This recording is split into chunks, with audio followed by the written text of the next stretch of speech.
हम गति के प्रथम समीकरण का निगमन ग्राफी विधि से करते हैं। कण या पिंड ने ए से चलना प्रारंभ किया था ना, उस समय इसका प्रारंभिक वेग u था, है ना। ये जो दूरी है वो प्रारंभिक वेग को प्रदर्शित कर रही है, और स्मॉल t समय पश्चात उसका अंतिम वेग v हो गया। कण बिंदु b पर पहुंच गया, है ना। तो वेग में परिवर्तन हुआ। अब ये जो रेखा की ढाल है वो AC और BC पर निर्भर कर रही है। यदि AC का मान ज्यादा हो जाएगा तो ढाल कम हो जाएगी, और यदि BC का मान ज्यादा हो जाएगा तो ढाल ज्यादा हो जाएगी, है ना।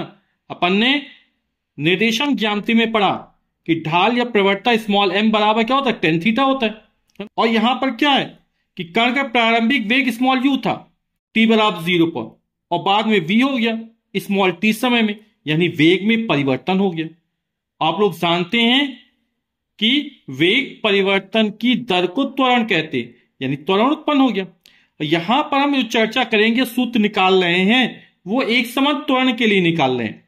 तो त्वरण स्मॉल a बराबर सरल रेखा जो ए बी है इसकी ढाल है ना, स्लोप। अब ढाल है तो ढाल को थीटा है टेन थीटा, और टेन थीटा वाला क्या होता है, लंब बटे आधार, यानी BC अपॉन AC हो जाएगा। ठीक, तो सरल रेखा की ढाल, ढाल यानी टेन थीटा, और टेन थीटा वाला क्या होगा, लंब। तो यहां पर लंब BC है और आधार कितना है, AC है। ये जो है वो प्रारंभिक वेग u है, और ये पूरा का पूरा यहां से यहां तक ये अंतिम वेग v है। प्रारंभिक वेग ये u है।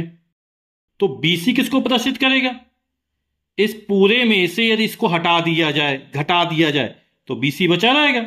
तो ये v माइनस u, यानी जो BC का मान होगा, ये जो दूरी होगी ये कितनी हो जाएगी, v माइनस u।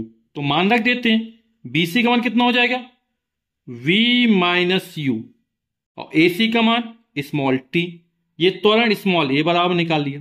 ठीक, यानी a बराबर जो निकला हमारा v minus u upon t है। a अपॉन 1 मान लेते हैं, तो कितना हो जाएगा,